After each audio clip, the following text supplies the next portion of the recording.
यह भांग का यदि इन पत्तियों को थोड़ा मसल करके इसके रस को निकाल करके यदि 2-2 बूंद कान में डाल दें, कान में कितनी भी भयानक पीड़ा हो रही हो, दर्द हो रहा हो, तुरंत इससे लाभ मिल सकता है। जब आपके सर में दर्द हो तो इसको पीस करके इसकी लुगदी बना करके यदि आप इसको सूंघते हैं या इसके रस को 2-2 बूंद या 4-4 बूंद यदि आप अपने नाक में डालते हैं तो उससे आपका जो सर दर्द है उसमें तुरंत आपको लाभ मिलेगा।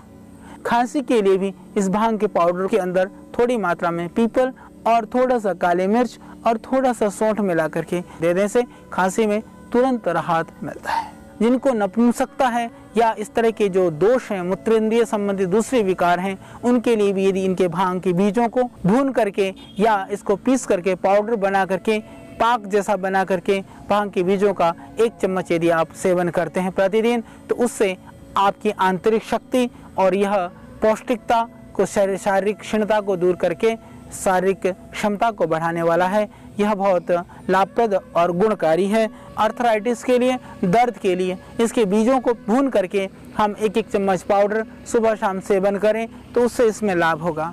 भारतीय जनमानस में ऐसा भी प्रचलन में है कि भोले शंकर नशा करते थे, वो भांग के नशा और भांग के साथ साथ में धतूरे की नशा वो करते थे, ऐसा आम लोगों में प्रचलन में है।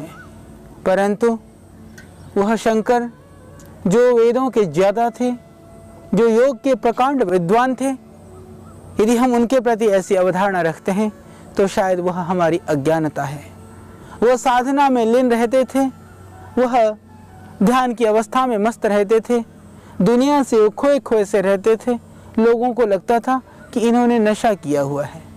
उनका नशा संसार के पदार्थों का नशा नहीं होता था, उनका नशा तो उस भगवत भक्ति का होता था, उस आनंदमय प्रभु की अवस्था में तल्लीन और हमेशा आत्मस्थ रहने का होता था। इसको हमने विस्मृत करके आज जो लोग नशा करते हैं, इस देश में बसने वाला भाई बहन जानते हैं कि कावड़ के नाम पर जितने बड़ा एक अघोषित मेला इस देश में होता है, विश्व के अंदर एक अपने आप में एक अनूठा यह महोत्सव है, पर उसमें भी कुछ विकृतियां हमारे भाइयों में आ गई हैं।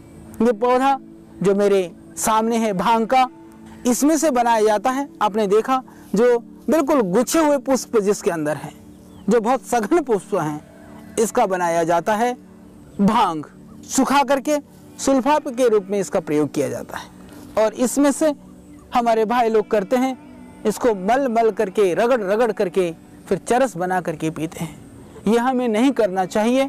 यह पौधा ये नशा करने के लिए नहीं है, जीवन को बर्बाद करने के लिए नहीं है। यदि कम मात्रा में इसको आप लेते हैं तो ये आपके लिए औषधि का काम करेगा।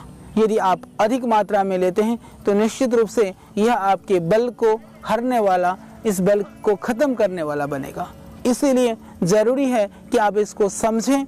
एक तरह से हमने इसकी महत्ता को जानते हुए भी इसको बदनाम कर दिया है। यह वायुमंडल को शुद्ध करता है। इसके अंदर दूसरे जीवाणु और विषाणु कम आते हैं। जो विषैले तत्व हमारे शरीर में हैं, जो टॉक्सिन्स बढ़े हुए हैं, विजातीय तत्व बढ़े हुए हैं, उनको दूर करने में भी यह अत्यंत कारगर है। इसमें कोई संशय नहीं है। ये नशे की चीज़ नहीं है, अपितु यह हमारे लिए एक दिव्य औषधि है।